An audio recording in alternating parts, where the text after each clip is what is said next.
responsabilidad y un gran privilegio. Y por eso quiero invitarles a que en esta noche, antes de empezar nuestra enseñanza, podamos buscar al Señor en oración, pidiendo de su gracia y que pueda mostrarnos a Cristo a través de todo lo que vamos a estudiar el día de hoy. Les invito a inclinar su cabeza y orar conmigo. Amado Señor, gracias por la dicha tan grande de poder estar juntos, hermanos de diferentes iglesias, con el propósito realmente de escucharte hablar, de que hables a nuestras vidas, nos enseñes, nos exhortes, nos corrijas, nos motives, nos consueles. Y yo te ruego, Señor, que todo lo que podamos hacer en esta noche sea para la gloria de tu santísimo nombre. Háblanos, Señor. Afirma estos principios maravillosos de la familia y de lo que tenemos que hablar en esta conferencia. Que podamos resplandecer en medio de una generación de oscuridad.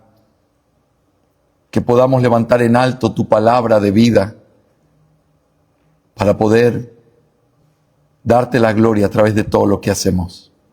Señor, ayúdanos ahora al empezar este tiempo de estudio. Te lo pido en el nombre de Jesús. Amén. Mis hermanos, tengo el precioso privilegio de poder compartir con ustedes este tema relacionado con la familia desde la perspectiva del diseño que Dios ha establecido.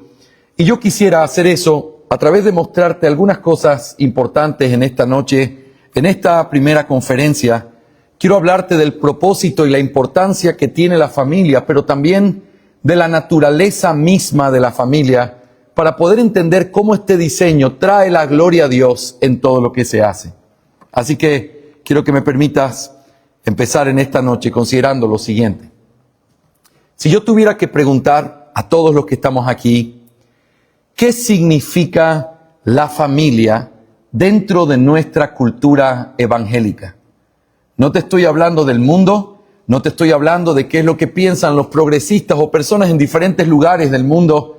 Estoy preguntando qué considera la iglesia evangélica con respecto a la familia. Es importante entender esto porque la forma en la que respondemos qué es la familia y cómo tiene que ser entendida la familia es mucho de lo que va a impulsar el trabajo que una iglesia tiene que hacer. Porque al final lo que queremos es alcanzar al mundo y entendemos que parte de esa misión son las familias.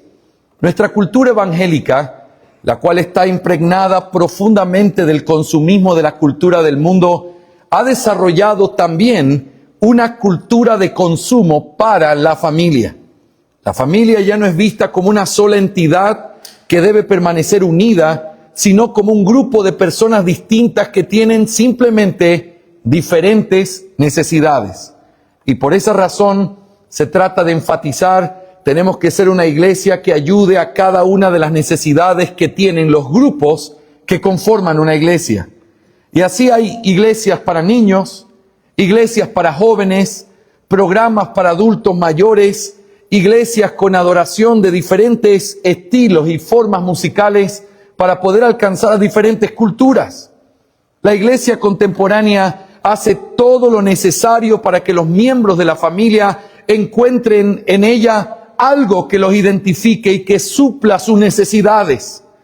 Y el criterio es básicamente esto, es lo que se piensa. Debemos ofrecerles algo porque el mundo le está ofreciendo también muchas cosas. Mis hermanos, valoro profundamente que se tenga sensibilidad para tratar de llenar las necesidades que los diferentes miembros de una familia tienen. Sin embargo, nosotros tenemos que tener mucho cuidado de no acomodar el evangelio o la iglesia a lo que simplemente las diferentes personas quieren o creen que deben recibir. El evangelio no puede ser quebrantado y por lo tanto la familia tiene que ser entendida correctamente si nuestra meta es alcanzarla por medio de la proclamación de la palabra de Dios. En esta noche, como les dije hace un momento, quisiera considerar en esta primera conferencia el propósito y la importancia de la familia, pero luego considerar lo que significa la naturaleza de la familia. Porque si hemos de alcanzar a la familia y queremos ser de bendición para la familia, necesitamos entender correctamente qué es la familia y cómo Dios la diseñó. Así que, en primer lugar, en esta noche, consideremos el propósito y la importancia de la familia. Hermanos, hay un principio fundamental que todos recordamos y conocemos bien. Todas las cosas fueron creadas con un solo propósito. Y ese propósito es darle la gloria a Dios. En el Catecismo Menor de Westminster, ese catecismo empieza con esta pregunta. Escúchala con cuidado y vuelvo a repetir lo que dije ya en la mañana. La palabra catecismo no es una palabra que tiene que ver con el catolicismo romano, sino que es un libro que tiene preguntas y respuestas. Esto fue algo que hicieron los de la Asamblea de Westminster para poder enseñarle a los niños las verdades importantes del Evangelio. Y en la primera pregunta, así es como ellos decidieron comenzar su catecismo. ¿Cuál es el fin principal de la existencia del hombre? Y la respuesta es, el fin principal de la existencia del hombre es glorificar a Dios y gozar de Él para siempre. Este principio tan recitado, repetido, ¿por qué es importante? Es la forma en la que empieza este catecismo y está reflejando una verdad maravillosa que la palabra de Dios nos enseña. Te pido que por favor abras conmigo tu Biblia en Romanos capítulo 11, versículo 36. Solo quiero poner nuestro dedo en este texto que es fundamental para recordar lo que estamos diciendo. Romanos capítulo 11, versículo 36. La palabra del Señor dice en Romanos 11:36, porque de Él y por Él y para Él son todas las cosas, a Él sea la gloria por los siglos de los siglos. Amén. En Apocalipsis 4:11, míralo allí un poco más adelante en el Nuevo Testamento, Apocalipsis 4:11 dice lo siguiente. En medio de esa adoración que le dan estos seres al que está sentado en el trono, le dicen, digno eres, Señor y Dios nuestro, de recibir la gloria y el honor y el poder, porque tú creaste todas las cosas y por tu voluntad existen y fueron creadas. ¿Quién es aquel que merece toda la gloria y toda la honra? El Señor, el Dios del cielo y de la tierra. Y hermanos, todo lo que Él creó, absolutamente todo, tiene el propósito de que al ver eso que Él ha creado, la creación levante sus ojos y diga, bendito eres Señor y digno de suprema alabanza. El matrimonio y la familia son parte de las cosas que Dios creó y por lo tanto parte de aquello con lo cual nosotros podemos darle la gloria a Dios. Si alguien preguntara, ¿para qué fue creado el matrimonio? ¿Para qué fue creada la familia? Si estamos hablando de el propósito que tiene el matrimonio y la familia, tenemos que preguntar ¿para qué fueron creados? Y la respuesta más sencilla a esto es muy clara: para la gloria de Dios. Ahora, yo quiero que pienses en un ejemplo sencillo que pueda ayudarnos a ilustrar esta verdad. Piensa en una puerta que no funciona en tu casa y para que no se cierre, porque si se cierra se queda con seguro, tú decides poner algunos libros para que sirvan como una especie de soporte. Algunos dicen, pastor, usted no ha ido a mi casa, ¿cómo adivina esas cosas? Bueno, a veces pasa. Pero imagínate esos libros sosteniendo la puerta para que la puerta no se cierre. Y yo te pregunto, ¿los libros están cumpliendo una función allí? Y tú dirías, pastor, son muy útiles esos libros allí. Pero luego yo te hago otra pregunta. ¿Y ese es el propósito por el cual fueron creados esos libros? No. Entonces, aunque tengan cierta utilidad en lo que hacen, no se está cumpliendo el propósito por el cual fueron hechos. El matrimonio y la familia tiene que ser entendido de la misma manera. Cualquier perspectiva diferente a darle la gloria a Dios es la utilidad que le das a libros en el piso para que las puertas no se cierren. Pero no es tomar y entenderlo de la forma en la que Dios lo ha establecido. Mis hermanos, el matrimonio es glorioso, pero no es simplemente para la realización de un hombre o de una señorita. El matrimonio es glorioso y sí, el Señor nos regala hijos en medio del matrimonio, pero ni siquiera los hijos son el propósito del matrimonio. Todo eso es parte de la bendición que viene con eso. Todo eso es parte de la felicidad que viene, algo que fue creado por Dios, pero no es su propósito principal. Al igual que todas las cosas que Dios hizo, el matrimonio y la familia existen para darle la gloria a Dios. Y cuando nosotros pensamos de esa manera, cuidamos nuestra alma de que no se conforme con algo que no es el propósito final por el cual fue hecho. Por lo tanto, en esta noche, al empezar esta conferencia, yo quiero poner tu corazón delante del Señor y preguntarte si realmente estás viviendo tu matrimonio, tu familia y todo lo que haces para la gloria de Dios. No simplemente para poder decir, la vida está siendo linda gracias a lo que Dios me ha dado, sino vivir para su gloria. Ese es el propósito de lo que estamos mirando aquí. Ahora, como todo lo que Dios ha creado, el matrimonio y la familia no solamente fueron hechos para su gloria, sino que también reflejan la gloria de Dios de una manera práctica. Y yo quiero que me permitas tomar unos minutos para poder hablar de esto de la mejor y más clara forma en la que yo pueda. Mis hermanos, ¿en qué sentido la familia y el matrimonio reflejan la gloria de Dios? Dios creó al hombre como un reflejo de su imagen en la tierra. En Génesis 1:26, nosotros leemos que Dios dice, hagamos al hombre a nuestra imagen. La forma en la que Dios creó al hombre y los detalles con los que hizo al hombre revelan que realmente el hombre es el punto más elevado o la cima, como algunos teólogos lo han dicho, de su creación. Considera esto. Solamente del hombre se dice que el consejo divino intervino y entonces Dios dijo, hagamos al hombre. Cuando se hizo la luz o se hicieron las lumbreras o los animales, no hay ese consejo saliendo a la luz. Pero Dios quiso que nosotros sepamos que cuando fue a crear al hombre, hubo un consejo divino intratrinitario y ejecutivo diciendo, hagamos al hombre.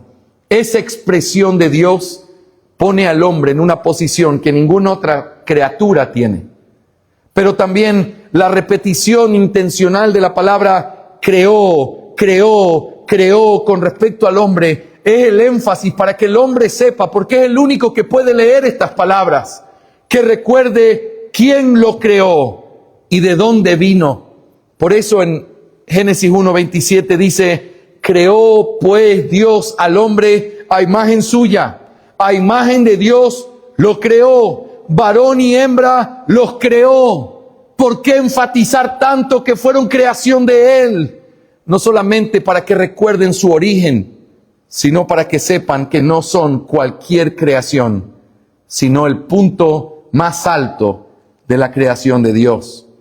Pero también el uso exclusivo de ciertas frases que no se usa con nada más en la creación, como por ejemplo, hagamos al hombre a nuestra imagen, o hagamos al hombre a nuestra semejanza. Y luego dice el registro, y fue hecho el hombre a imagen suya, a imagen de Dios fue creado. Todas esas expresiones muestran que realmente el hombre no es cualquier parte de la creación, es la cima de esa creación. Ahora, pensando en esto último que acabo de mencionar, el hecho de que Dios fue creado a la imagen de Dios revela un aspecto importante del hombre, y eso es que aunque toda la creación manifiesta la gloria de Dios, ¿te acuerdas lo que dice el Salmo 19:1? Los cielos cuentan, ¿qué cosa? La gloria de Dios, lo cual implica que la creación lleva una marca que cualquiera cuando la mira reconoce a su creador. Aún aquellos del intelecto más pequeño, decía un teólogo, aún ellos pueden reconocer la mano de Dios en la creación, porque todo refleja a ese creador. Pero el hombre lo refleja de una manera especial y única, porque Dios quiso poner sobre el hombre su imagen y semejanza. Este término de la imagen y semejanza de Dios en el hombre es algo que sin duda es un gran tema dentro de la teología y no es mi interés en esta noche porque no es el propósito de nuestra conferencia meternos en toda esa discusión.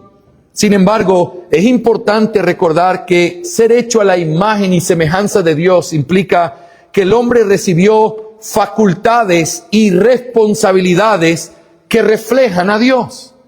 Estas facultades son el intelecto, la voluntad, los afectos, y por eso dice que el hombre fue hecho para Dios, de la mano de Dios, para poder revelar y mostrar lo que Dios es ante su creación.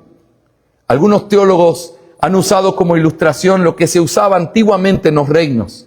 Dice que cuando uno entraba al terreno de un reino, se veía una estatua del rey.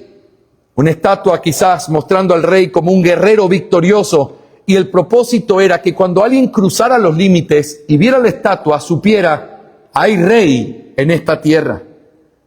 Cuando la creación y aún el hombre mira al hombre, lo que ve es al Dios a quien reflejan esos hombres. Y es como si se repitiera, hay un rey en esta creación. Y ese que está allí, ese virrey que nosotros podemos ver, es solamente un representante y un reflejo pequeño de la gloria de ese Rey Supremo que ha creado todo lo que existe. El hombre es el reflejo de Dios. Ahora, el hombre tiene afecto, voluntad, intelecto, y esto muestra su valor como creación, que es mucho más alto que el de los animales. Algunas cosas Dios se las entregó directamente al hombre, depositadas en estas facultades, pero otras fueron puestas también en las responsabilidades que el hombre recibió. Por ejemplo, gobernar. Cuando el hombre gobierna, refleja a Dios. El hecho de ser ayuda idónea, mañana vamos a hablar de eso. El ser ayuda idónea también refleja algo de Dios. No es solo lo que el hombre tiene, es lo que el hombre hace también. Son cosas que reflejan el hecho de ser imagen de Dios. Pero mis hermanos, yo quiero enfatizar algo muy particular que es importante y pertinente a esta primera enseñanza. Y eso es que de las cosas que Dios le comunicó al hombre y que le dio como reflejo, una de ellas fue la facultad de poder tener comunión con otros. Cuando uno habla de el cuerpo humano, y si yo les preguntara a ustedes esta noche, hermanos, ¿nosotros somos hechos a la imagen y semejanza de Dios? Esperaría que la respuesta sea, amén, así es. Y yo pregunto, ¿y eso significa que nuestra alma fue hecha a imagen y semejanza de Dios? Y esperaría otro, amén. Pero luego alguien tendría una pregunta importante, pastor, ¿y qué hay de nuestros cuerpos? Porque nuestros cuerpos no fueron hechos a la imagen del cuerpo de Dios, porque Dios es espíritu y la Biblia claramente lo enseña. ¿En qué sentido este cuerpo humano es hecho a la imagen de Dios? Y aquí es donde viene esta parte que es sumamente importante. Mis hermanos, Dios no tiene un cuerpo y de hecho cuando uno estudia la teología propia, este es uno de los aspectos importantes de entender quién es Dios. Al ser espíritu, espíritu purísimo, Él no está limitado por nada. Él no está limitado ni depende de nada. Él existe en sí mismo por el hecho de ser espíritu. Porque si fuera o tuviera un cuerpo, así como yo, entonces yo no solamente soy mi alma, sino que yo dependo de un cuerpo. Si este cuerpo no se hubiera levantado de la espectacular siesta que hice esta tarde, hubiéramos tenido problemas esta noche. Dependemos de muchas cosas al tener un cuerpo, porque no es solamente salud o estar aquí si mi corazón comienza a fallar, o si el dedo del pie comienza a fallar, o si cualquier parte del cuerpo comienza a fallar, el cuerpo y todo el ser comienza a tener problemas, porque yo dependo y soy dependiente de otras cosas. Pero el ser espíritu, Él no depende de nada ni de nadie, ni está limitado por nada ni por nadie. Y es una de las cosas misteriosas, inmensas de nuestro Dios, y tenemos que mirar al cielo y decir, Señor, tú no eres como nosotros. Nosotros te reflejamos levemente, pequeñamente aquí, pero tú no eres como nosotros. Tú eres inmenso, eres perfecto, eres espíritu purísimo. Nosotros solamente tenemos debilidad y limitaciones. Él no es como nosotros. Mis hermanos, pero cuando uno piensa en eso, entonces tienes que seguirme en este razonamiento teológico. Él no necesita de nada, porque Él disfruta de una perfecta comunión en Él mismo. En la Santísima Trinidad, antes de que el tiempo existiera, antes de que fuera cualquier cosa, Dios ya era y siempre ha sido. Y en esa eternidad, Él disfrutaba perfectamente de su comunión consigo mismo, en ese Padre, Hijo y Espíritu Santo, tres personas, en la única sustancia o la esencia de ese Dios que es indivisible, un solo Dios, en tres personas, eternamente. Nosotros no sabemos qué es eso, ni podemos contemplarlo porque esa naturaleza es diferente a la nuestra. Pero eso que Él disfruta y esa comunión que ha disfrutado desde siempre, también la entregó a nosotros. Pero para poderla disfrutar, nos dio un cuerpo. Porque el cuerpo es lo que permite que podamos abrazarnos, estar en comunión, estar en cercanía, disfrutar de una relación cercana, vivir en una familia, ser parte de un matrimonio. Nosotros podemos disfrutar de todo eso por medio del cuerpo que Él nos dio, que fue hecho a la imagen y semejanza, no de un cuerpo que Él tiene, sino de una virtud, de una realidad que Él tiene, que nosotros para vivirla necesitábamos de esta forma de expresión física. Hermanos, es un misterio glorioso, pero es un misterio que nos permite recordar que lo más precioso que hemos recibido en el matrimonio es el hecho de poder disfrutar profundamente de una verdadera relación, así como Él la disfruta, aunque nosotros de una manera tan chiquita y como una sombra, de la perfecta relación que Él tiene consigo mismo. Eso es el matrimonio, eso es lo que nosotros tenemos en una familia, comunión, comunión. Por eso, cuando tenemos una familia de esta manera, traemos gloria al Señor y exaltamos su nombre cuando vivimos de la forma en la que Él lo ha establecido. Ahora yo quiero que tú pienses conmigo, antes de ir a la parte segunda de este sermón que tiene que ver con la naturaleza, piensa conmigo, hermanos, qué limitado, qué perverso, qué egoísta se convierte algo cuando simplemente tomamos la comunión como algo superficial, o si la intimidad sexual fuera la meta más profunda de todo, cuando el alma no está al lado de la otra persona. Qué manera de blasfemar el nombre de Dios y nuestra propia constitución como imagen de Dios, cuando no permitimos vivir en esa profundidad la verdadera comunión que Dios quiere que tengamos, que experimentemos y que mostremos a través de eso, de una manera preciosa, quién es Él. Hermanos, por eso, esto tiene implicaciones importantes. Todos aquellos que creemos en el nombre del Señor, tenemos el deber de buscar fortalecer los vínculos de la familia y del matrimonio. En esta cultura, y yo hablaba esto un poco más temprano el día de hoy, parece que lo que prima es la autorrealización. Y preparamos a nuestras jovencitas para que cumplan sus sueños y luego, cuando ya hayan hecho todo lo que querían hacer, después piensen si es que quieren casarse.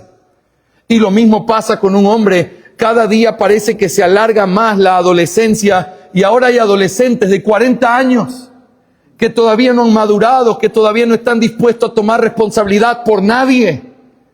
Y nosotros abrazamos eso dentro del seno de la familia cristiana también, pervirtiendo un aspecto importante. No es el hecho de simplemente tener hijos o casarse, es guiar a nuestros hijos a poder disfrutar de una comunión profunda que solo se puede tener cuando estás dispuesto a vivir en esa cercanía, entregándote completamente a una relación.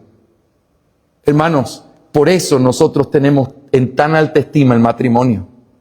Nosotros tenemos que pensar que esto es lo que implica ser creyentes, reconocer que el matrimonio es la voluntad de Dios. Y aunque no todos se van a casar, porque Dios también lo determinó así, es de manera general lo que Dios ha determinado y la dirección hacia la que vamos. Pero si no fuera el matrimonio, el tener una relación profunda con los padres, una relación profunda entre hermanos, una relación profunda entre creyentes, es parte de la voluntad de Dios en la vida de todo creyente. Quiero que pienses cómo se blasfema nuestra Constitución como imágenes de Dios cuando pensamos en un cristianismo completamente independiente, que no depende de iglesia. Yo sí creo en Dios, yo sí amo a Cristo, pero a mí no me gusta la iglesia y yo no quiero tener nada que ver con esos hermanos. ¿Cuánto se pierde de una visión correcta de lo que Dios nos llamó a hacer? Las relaciones profundas es la voluntad de Dios para nuestra vida, cualquiera que sea la condición en la que Él quiere que las tengamos. Algunos quizás no se van a casar, pero puedes tener esa relación profunda con tus hermanos y tus hermanas, en tu iglesia, en tu familia, con tus padres, porque eso refleja el hecho de que somos imagen de Dios. Esto me lleva en esta noche a considerar, en segundo lugar, la naturaleza de la familia. Hemos visto su propósito. La familia fue creada para darle la gloria a Dios. Y la forma en la que lo hace es cuando vivimos reflejando correctamente ese aspecto de la comunión que tienen las relaciones. Pero ahora hablemos de la naturaleza. Cuando hablamos de la naturaleza de algo, estamos preguntando cuáles son aquellas cosas de las que esto depende, o cómo tenemos que entender ese algo del que estamos analizando su naturaleza. Y yo quiero usar dos palabras en esta noche para referirme a la naturaleza de la familia. Por un lado, la familia es y tiene que ver con el orden. Pero en segundo lugar, la familia tiene que ver con el evangelio. Y quiero que me permitas mostrarlo en el tiempo que nos queda, cómo esto se aplica de una manera tan importante y es desafiante para nosotros en medio de la cultura en la que vivimos. En primer lugar, orden. Hermanos, quiero hacer dos preguntas con respecto al orden. La primera es, ¿qué es el orden? ¿Qué es el orden? Cuando uno mira en un diccionario, se puede definir orden de tres maneras diferentes. La primera es esta: colocación de las cosas en el lugar que le corresponde. Eso es orden. En segundo lugar, orden también es el nivel o categoría que se le atribuye a algo o a alguien. Orden, como cuando en una jerarquía alguien tiene un mayor rango que otro. Eso es orden.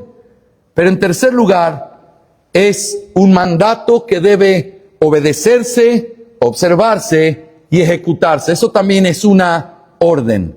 Así que este sentido y las tres cosas, como les voy a mostrar brevemente ahora, están relacionados con la naturaleza misma de la familia. Y no solo eso, sino que al entenderlo de esta manera, estás diciendo algo con respecto a Dios.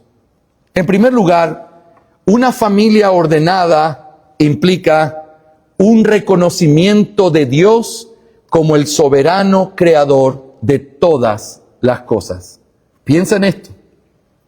Si lo que tiene como naturaleza la familia es el orden, entonces la pregunta es, cuando mi familia o la tuya están ordenadas correctamente, están puestas todas las cosas en su lugar, ¿qué es lo que eso dice? ¿Cuál es el mensaje que viene detrás de eso?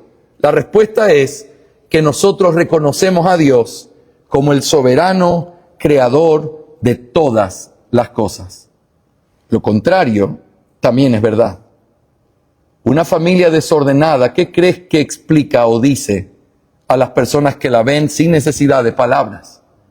No hay Dios, no hay un creador, no existe orden. Un hombre que no ayuda a su esposa a crecer, un padre que no corrige a sus hijos, hijos que están en desorden con respecto a sus padres.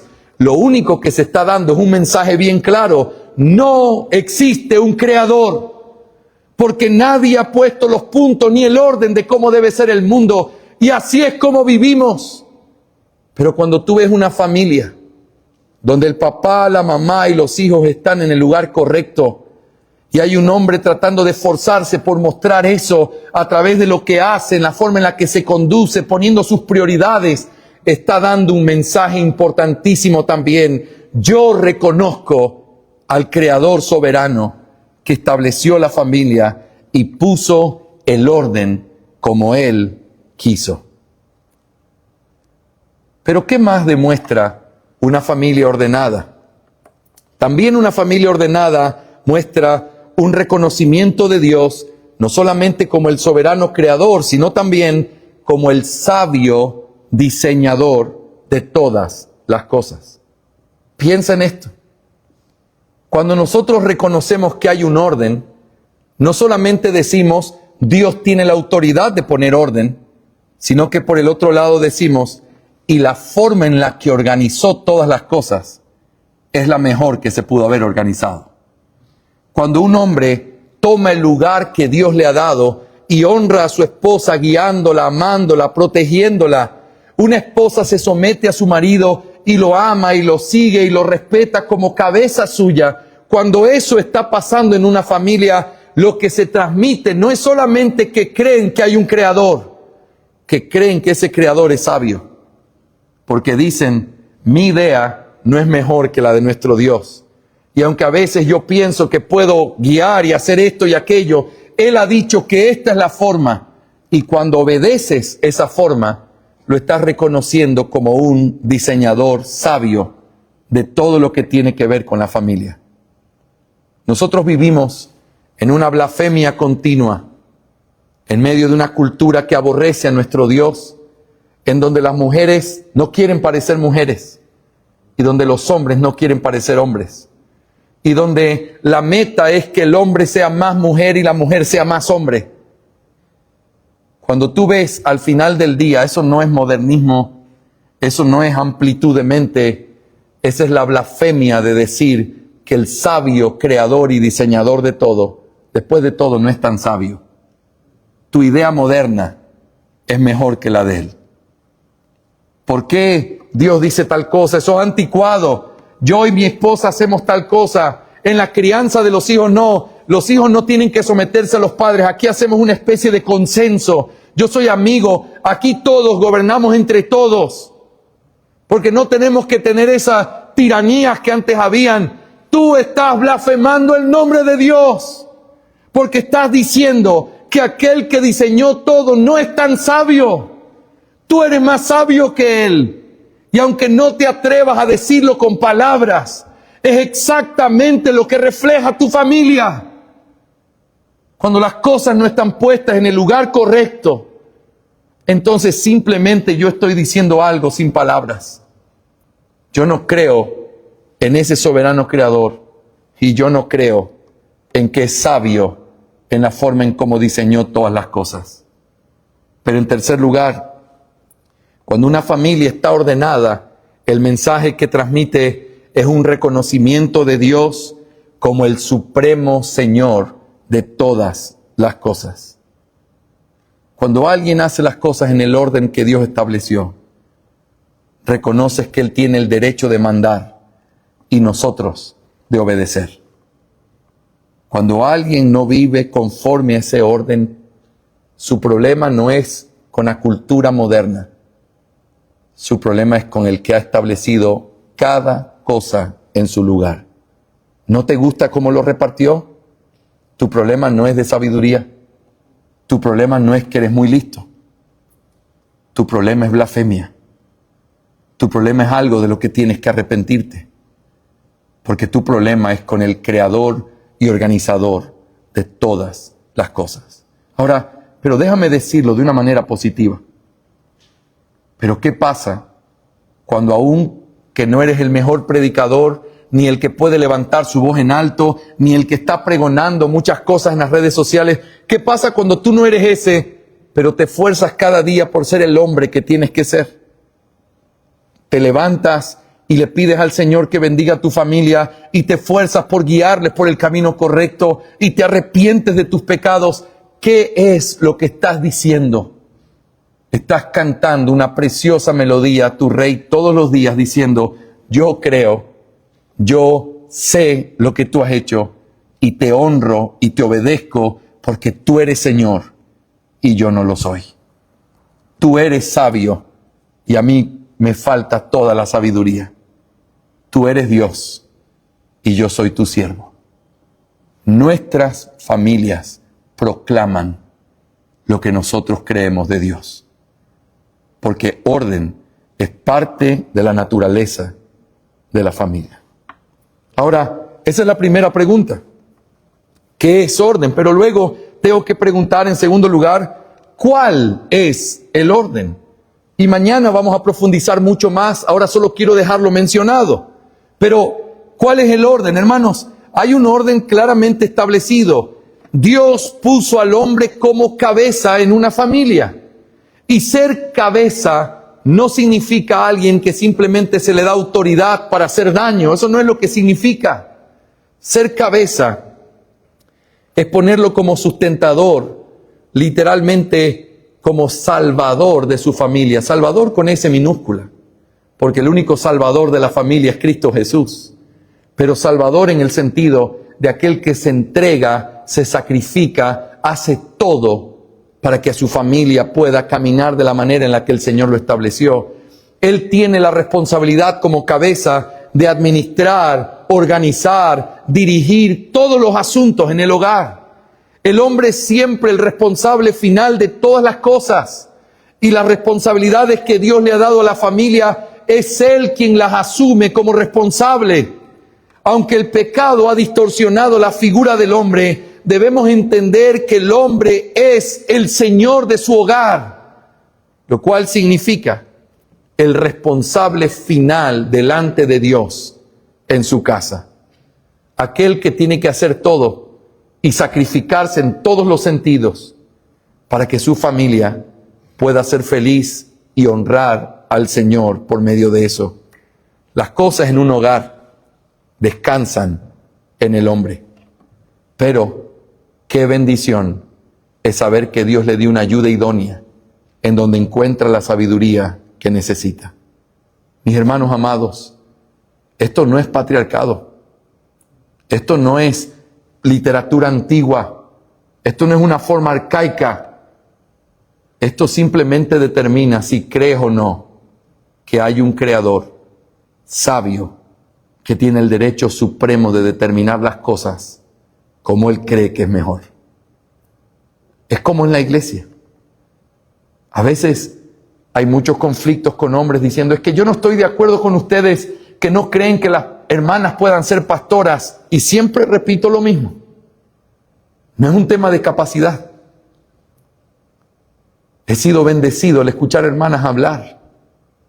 He sido bendecido con consejo de hermanas sabias. No es un tema de capacidad, es un tema de orden. La iglesia no es mía. Y el dueño de la iglesia ha dicho que así es como tiene que ser. Solamente hay una opción. O creo que soy más sabio que Él y digo públicamente que no creo en lo que Él ha determinado. O me someto con alegría aun cuando no lo entienda, diciendo, Señor, tú no me debes explicaciones a mí. Yo te debo obediencia a ti. Y si tú lo determinaste así, así es como yo quiero caminar. El hombre tiene una tremenda responsabilidad. He tenido hombres que a veces dicen, pastor, no me gusta hablar con usted. Y le digo, ¿por qué? Al final usted siempre me termina echando la culpa de todo. Le digo, bueno, tú eres el hombre. Y aunque tú no eres culpable de los pecados de tu esposa, tú eres el responsable delante de Dios. Tú eres el que tiene que afrontar a ese juez que te dio una responsabilidad preciosa para cuidar. Y sí, cada uno es culpable de sus propios pecados, pero los hombres fueron puestos como cabeza y ese lugar de privilegio tiene responsabilidades de la misma magnitud. Pero parte de ese orden es también encontrar a la mujer como el complemento. Hermanos, Dios complementó al hombre con la mujer. Hace años escuché la historia de un rabino que había escrito o que había hablado con alguien que le dijo, yo no creo en tu Dios porque tu Dios es un ladrón. Y entonces dijo, mi Dios es un ladrón, explícame, le dijo el rabino. Y entonces dijo, mira, ¿cómo es eso de que en la noche el hombre se queda dormido y Dios le roba una costilla y le da a la mujer? es un ladrón. Y entonces el rabino le dijo, yo te voy a explicar, sí, tienes razón, pero mira, es como un ladrón que fue en la noche y se robó una moneda y en su lugar dejó 500 de oro. Así de ladrón es mi Dios. Qué bendición el haber ser complementados por la mujer. Qué bendición es haber sido hechos incompletos. Porque Dios dijo, no es bueno que el hombre esté solo. Le voy a hacer una ayuda idónea. En medio del trabajo que el hombre recibió para hacer, recibió la ayuda de su compañera. La mujer fue hecha para el hombre, para completar y enriquecer su vida en la tierra. La mujer es igual al hombre en dignidad, en importancia, pero completamente diferente en su rol.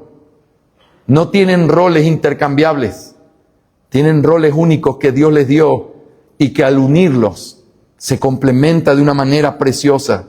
El hombre y la mujer no deben tratar de luchar buscando igualdad porque ya la tienen. El intento por tratar de probar que las mujeres son capaces de hacer lo mismo que un hombre es desorden. Porque no se trata y no se debe medir si el hombre y la mujer son capaces de hacer lo mismo, porque en lo que el hombre puede hacer es lo que la mujer necesita y lo que la mujer puede hacer es lo que el hombre necesita.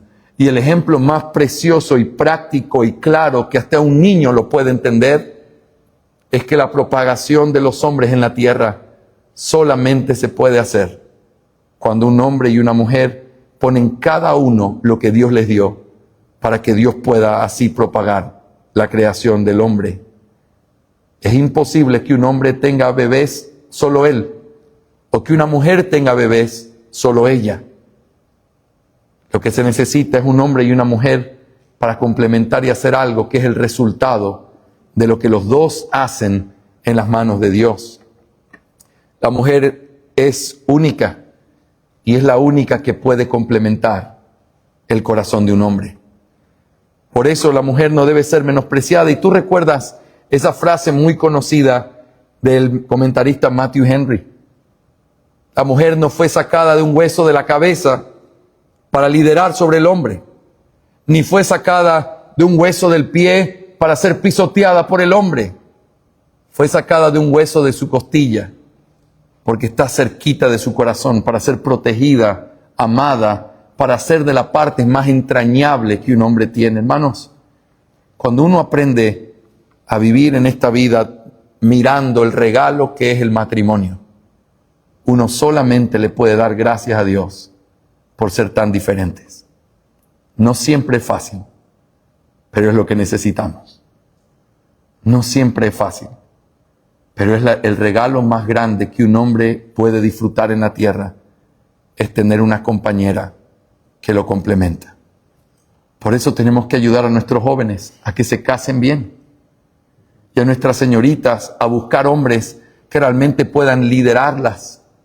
No es solamente cómo se ve ese muchacho hoy, es recordarles que van a poner su vida en las manos de ese hombre y que sus hijos van a ser enseñados por ese hombre y que ese hombre es el que los va a levantar todos los días, o no, para ir a la iglesia cada domingo. Hay mucho que está en juego y que no puede ser simplemente tratado de una manera irresponsable. Los hijos en este orden son aquellos que se someten a los padres. Pero quiero terminar en esta noche mencionando brevemente no solamente el aspecto de orden, sino que parte de la naturaleza de la familia también tiene este principio evangélico. Hermanos, ¿a qué me refiero con esto? Cuando Dios reveló las verdades más profundas del Evangelio, lo hizo utilizando la familia o los vínculos familiares. Quiero que me permitas mostrarte esto de manera muy sencilla. Por ejemplo, cuando habla del amor en la iglesia y dice que nosotros tenemos que amarnos entrañablemente, la expresión que se usa es, tenemos que tener amor fraternal. La palabra fraternal tiene que ver con ese amor familiar, ese amor entre hermanos, ese amor que tú tienes por esos que son de tu propia sangre. Hermanos, yo tengo la dicha de tener 3 hermanos, 2 hermanas y un hermano. Y son sangre de mi sangre. Y son aquellos que cuando necesitan algo, quiero estar allí. Es natural, no es difícil. Seguramente si tuviste una buena familia donde creciste y tuviste un buen vínculo con tus hermanos, no es difícil amarlos. Es una fiesta cada vez que vienen a visitarte. Es una alegría cuando los primos están juntos. Porque es parte de algo que es natural. Y no en vano el Evangelio toma esa figura tan conocida por nosotros y dice así, y todavía de una manera más profunda, es el amor entre hermanos en Cristo. Ámense fraternalmente. Piensa en otro ejemplo, la palabra herencia. La palabra herencia es una palabra que viene de una conexión familiar. ¿Qué es la herencia? La herencia es lo que los padres le dejan a los hijos. Los padres se esfuerzan por dejar algo para que sus hijos puedan caminar y seguir después de ellos. No en vano la Biblia toma ese término y dice que tenemos herencia en los cielos. ¿Por qué utiliza esa expresión? Porque la entendemos y por eso la familia, parte de cómo fue hecha, es para revelarnos estas verdades maravillosas. Hermanos, la familia no puede ser menospreciada porque es parte de lo que Dios utiliza para revelar estas verdades gloriosas. ¿Qué podría decirte del término adopción? Son tantas cosas que pudiéramos decir con respecto a la familia y cómo la familia tiene una naturaleza que es usada para poder aprender de ella diferentes aspectos tan importantes del Evangelio. Pero déjame cerrar diciéndote esto.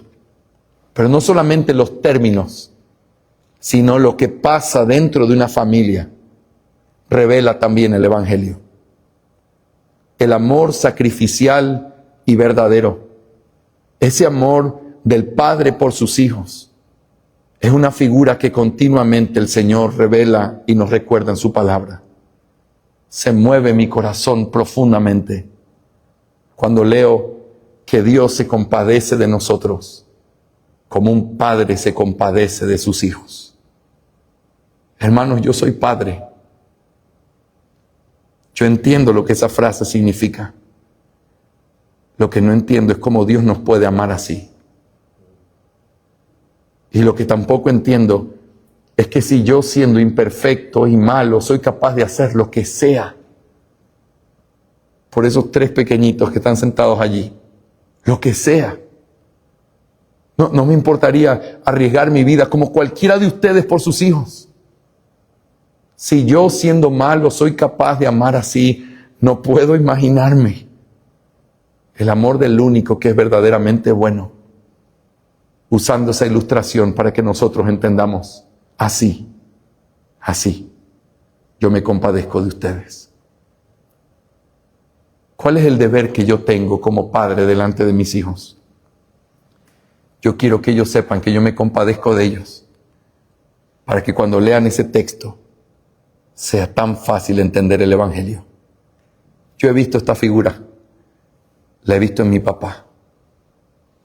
Yo he visto ese amor y lo veo todos los días en un hombre quizás como tú, que se levanta todos los días para ir a trabajar cuando todavía no amanece y vuelves tarde en la noche cuando estás muy cansado, pero siempre tienes la disposición de estar con tus hijos. Ellos quizás hoy no lo pueden entender muy bien, pero están comenzando a mirar conceptos que Dios quiso arraigarlos en la familia. Amor sacrificial, recuerda el amor de tu papá. Recuerda la forma en la que se entregó por ti. Piensa en la responsabilidad que tenemos en nuestra casa. Yo estoy modelando el Evangelio para ellos. Mi injusticia, mi falta de perdón, mi falta de gracia y mi falta de amor son una perversión del Evangelio. Pero cuando me esfuerzo por vivir mostrándoles amor, gracia, mostrando que hay una puerta abierta cuando hay arrepentimiento, estoy mostrando un aspecto tan importante de la naturaleza de la familia, el Evangelio. Mis hermanos, no es simplemente tener familias que compongan la iglesia, es tener familias que reflejen la gloria de Dios. Tenemos un gran desafío por delante en estas lecciones que nos quedan en esta conferencia. Pero lo más importante que puede pasar no es simplemente escuchar cosas nuevas, novedosas que no hayamos escuchado, comparaciones o ilustraciones. Me atrevo a decir que no hay nada nuevo que puedas escuchar en esta conferencia. Pero la voz de Dios en su gracia vuelve a hablar a nuestro corazón y decirnos, lo que ya sabes, eso hay que vivirlo de la manera en la que Dios quiere. Mis hermanos, nosotros, nuestras iglesias, nuestras familias, estamos dando un mensaje sin necesidad de palabras. Mi pregunta para ti en esta noche es, ¿qué es lo que se proclama desde ese cuadro del que se ve tu familia? ¿Que crees en el sabio, creador y soberano, supremo de todas las cosas? ¿O que tienes tu propia versión, que quizás eres más sabio que Él? ¿O que quizás no amas lo suficiente como para poder entregarte completamente para hacer lo que Dios te llamó a hacer? Mi anhelo es animarte y me encanta repetir, la gracia de Dios es como un GPS y en este país estoy agradecido por los GPS. Vine desde Ohio, nunca había estado allí, crucé una parte de los Estados Unidos para estar aquí y en alguna parte me metí mal y el GPS no me dijo, bueno, tomaste tu decisión, entonces no hay nada que hacer, ahora llama a Andrés a ver cómo llegas. En el momento en que me pasé la entrada correcta, comenzó a hacer un circulito así y decía, recalculando. La gracia de Dios te alcanza en el lugar donde estás y te enseña el camino de regreso a casa. Hay arrepentimiento y hay gracia para aquellos que puedan venir al Señor con un corazón quebrantado. Hay esperanza aun cuando estés muy lejos del lugar donde tienes que estar. Hay esperanza aun cuando parezca que todo está perdido. Si tu corazón es capaz de oír su voz y arrepentirte, hay una puerta abierta en esa fuente inagotable que sigue emanando agua de vida. Esa que un día te salvó, te puede volver a limpiar esas heridas y llevarte de regreso al lugar donde tienes que estar. Esta conferencia no es para golpear con la ley y dejarte sin esperanza. Es para mostrarte lo que dice la ley y recordarte que hay gracia para los que han pervertido su camino y pueden regresar hoy mismo a casa en los brazos de su Señor. Vamos a orar. Amado Señor, gracias por recordarnos estas cosas que sin duda, Señor, no son nuevas. No son nuevas. Estamos aquí, hermanos, pastores, servidores de diferentes iglesias. Te amamos, Señor. Y te pedimos que desnudes nuestro corazón y lo muestres delante de ti. Que expongas lo que somos para que podamos venir en un verdadero arrepentimiento. Señor, no queremos simplemente iglesias llenas de personas. Queremos familias que glorifiquen tu nombre. Y en esta noche, Señor, no le estás hablando a nadie más que a cada uno de nosotros,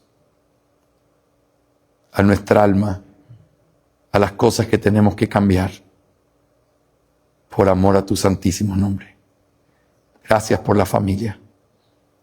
Gracias por el regalo del matrimonio. Gracias por crearnos como lo hiciste, complementarnos como lo hiciste y darnos el propósito que nos diste. Ayúdanos a honrarte.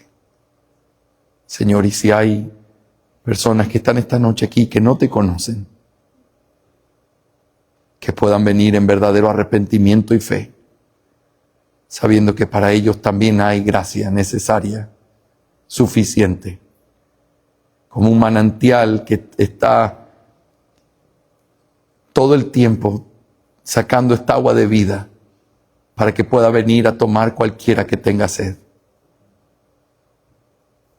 Atráelos a ti, Señor. En el nombre de Cristo Jesús. Amén.